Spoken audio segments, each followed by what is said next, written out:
Olá pessoal, tudo bem com vocês? Alunos do segundo ano, estamos aqui com o PET 3, estamos na semana 3, tá? O eixo temático para essa semana é compreensão e produção de textos e o tema é resenha crítica. Gente, nós vamos reconhecer as características desse gênero e analisar a estrutura e a função social da resenha crítica, ok? Muitas das vezes, quando nós assistimos a algum filme, nós sempre temos um comentário a fazer, né, para as pessoas sobre maquiagem, sobre figurino, sobre os efeitos especiais daquele filme, a história emocionante, as tramas, os personagens, né, protagonistas e assim por diante. Então, gente, a resenha crítica é mais ou menos assim. Quando nós lemos uma opinião de alguém sobre um determinado filme, sobre uma determinada obra, sobre uma live, né, que as lives estão em alta agora nesse período de pandemia, então, toda vez que nós lemos uma opinião, nós temos aí uma resenha, tá, de alguém.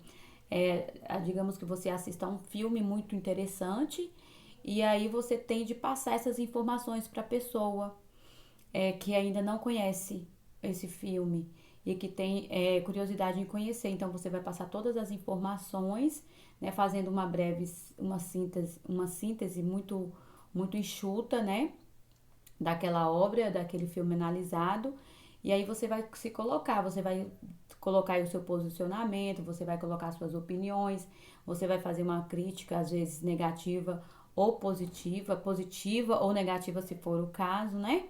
Em relação ao autor dessa obra. Então, isso é uma resenha, tá? Uma resenha crítica.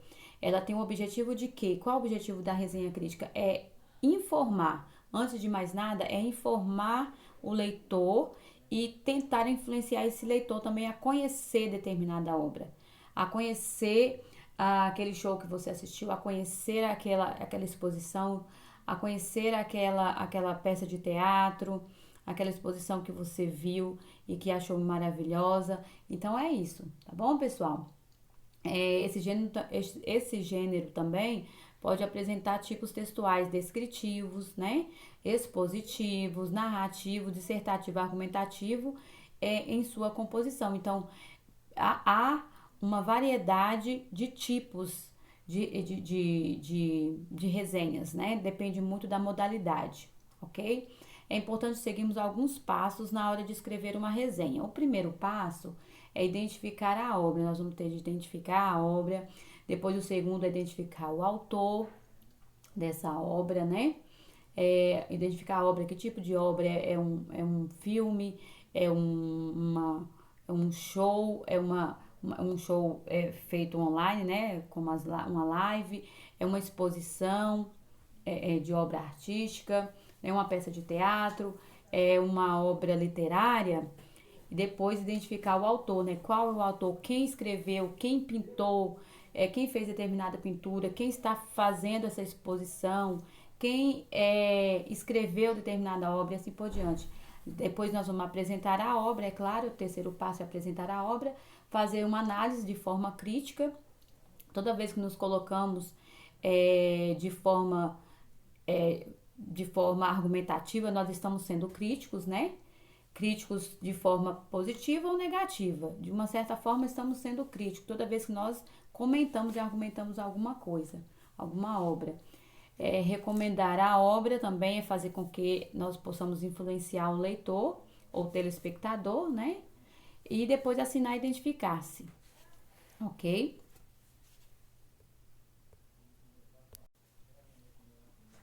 Então, pessoal, aí nós vimos então os passos, né?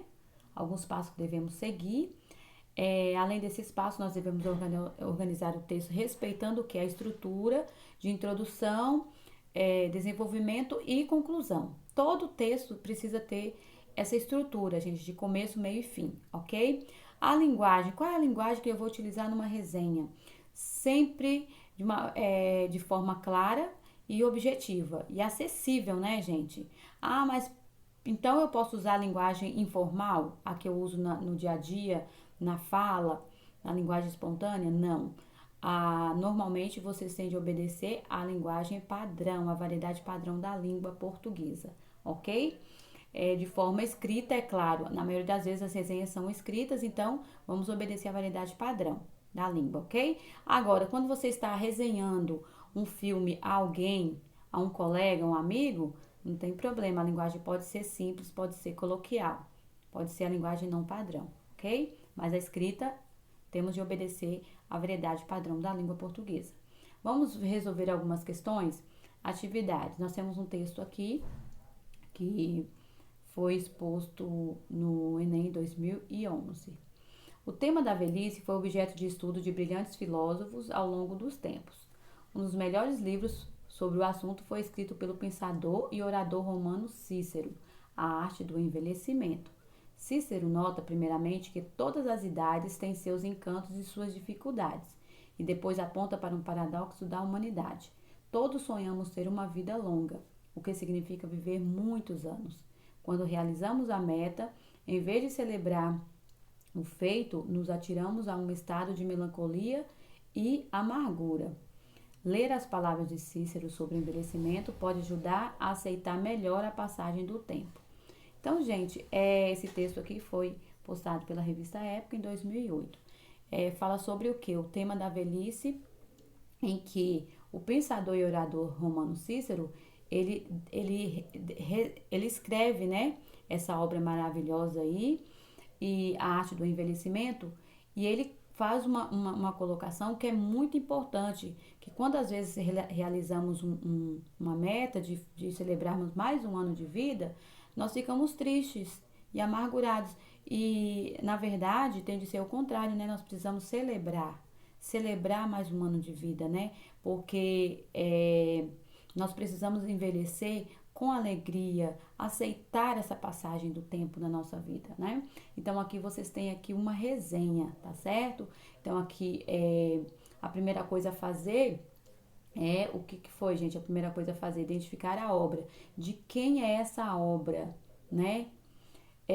Do pensador e orador romano Cícero, né? Qual é o título da obra? Que obra é essa? A Arte do Envelhecimento, né? E aí vem aqui quem escreveu essa resenha, ele fala, ele coloca, né, realmente, ele faz um posicionamento, primeiramente, Cícero nota primeiramente que todas as idades têm seus encantos, suas dificuldades, então aí faz uma colocação, depois aponta para um paradoxo da humanidade, então aqui já é um posicionamento, né, aí ele coloca o ponto de vista dele, todos sonhamos, que é a questão da criticidade, né, todos sonhamos ter uma vida longa, o que significa viver muitos anos.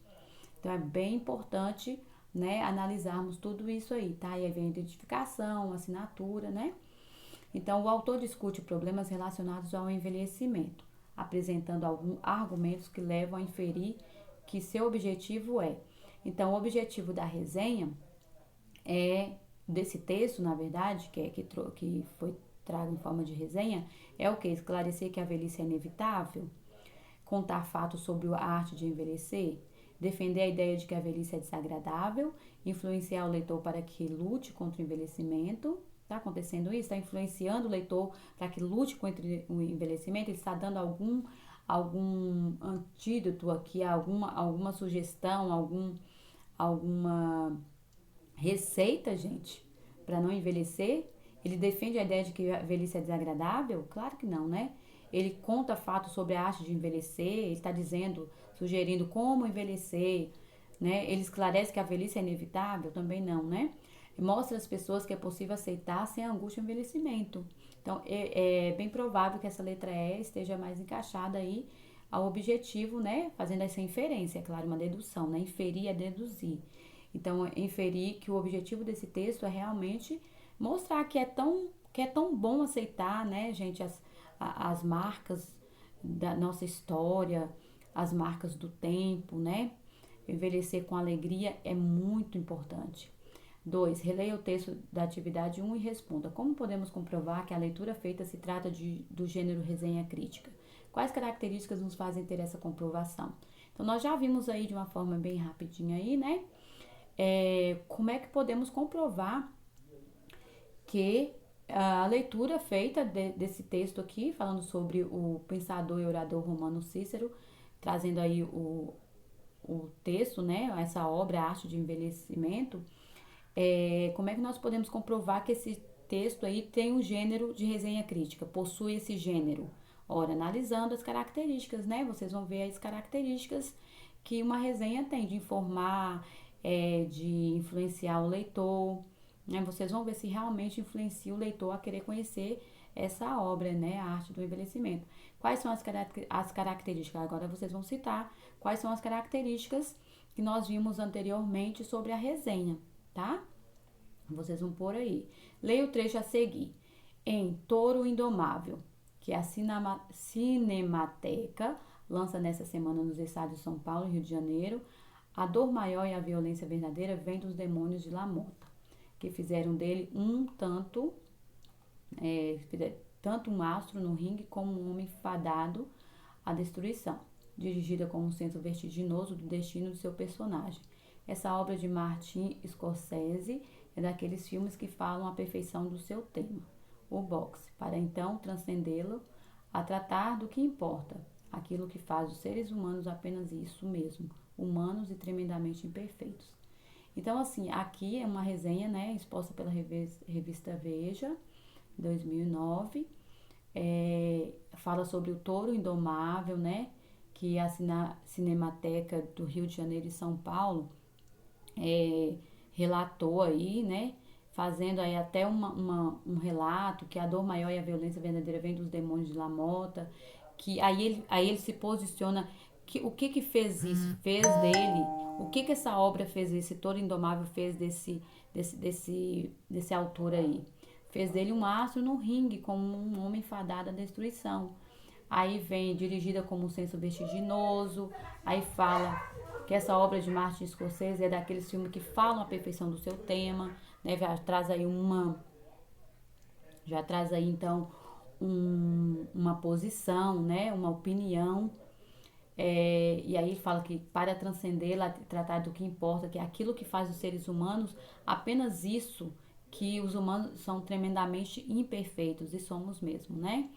Então aí há uma posição, primeiro apresenta a obra, o Touro Indomável, depois o autor da obra, né, de Lamota, e aí ele faz um posicionamento, daí ele faz uma crítica, ele faz um levantamento aí para influenciar, ele informa e influencia o leitor, né, a conhecer essa obra de Martin Scorsese, no caso, desculpa, Martin Scorsese, que é a obra-prima é dele, né? Então, vamos ver o que pede as questões. Ao escolher esse gênero textual, o produtor de texto objetivou construir uma apreciação irônica do filme. Foi isso, gente? Ele tenta mostrar nessa obra fílmica, que é uma apreciação irônica de uma forma, ele fala de uma forma irônica, ele aprecia de forma irônica, ele evidencia argumentos contrários ao filme de Scorsese, ele elabora uma narrativa com descrição de tipos literários? Lógico que não, né? Apresenta ao leitor um painel de obra a se posicionar criticamente, afirma que o filme transcende o seu objetivo inicial e por isso perde sua qualidade? Claro que não, né, pessoal? Então, olha só, vocês vão ver aí que o produtor do texto objetivou fazer o que aí? O que ele está trazendo nessa resenha? O que ele tenta fazer, né? Ele apresenta ao leitor um painel de obra e se posiciona criticamente? Será que é isso, pessoal? Vamos ver, né? Leia o texto a seguir e observe-o. Meta-esquema.